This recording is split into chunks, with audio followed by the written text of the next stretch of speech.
কারো সাথে নিয়ম করে কথা না বলাই ভালো।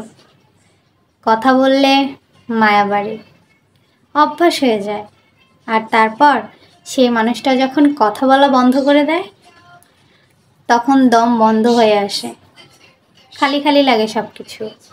নিজের সারা দিনের অগোছালো গল্পগুলো তাকে বলার জন্য মনটা ছটফট করে।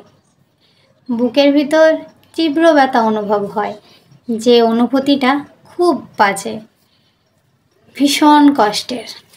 এর জন্য কারোর সাথে নিয়ম করে কথা না বলাই ভালো। কথা যত কম বলবেন জীবনে তত সুখী হবেন। আর আমার মতে তো সব থেকে ভালো নিজেকে নিজের ভালোবাসা, নিজের প্রতি কেয়ার করা, নিজের সাথে নিজে কথা বলা।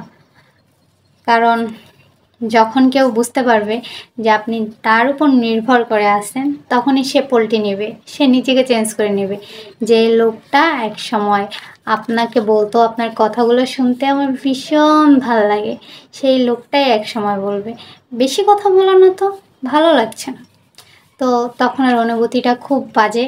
তো এর জন্য যত পারবেন মানুষের সাথে কম মিশবেন, মানুষের সাথে কম কথা বলবেন। কথা বলবেন না তা না, কথা বলেন, নিজের সাথে কথা বলেন। মানুষের সাথে যখনই বেশি জড়ায় যাবেন তখনই বেশি কষ্ট পাবেন। তো সবাই ভালো থাকবেন, সুস্থ থাকবেন। আমার ভিডিও ভালো লাগলে অবশ্যই শেয়ার করে দিয়ে যাবেন। আল্লাহ হাফেজ।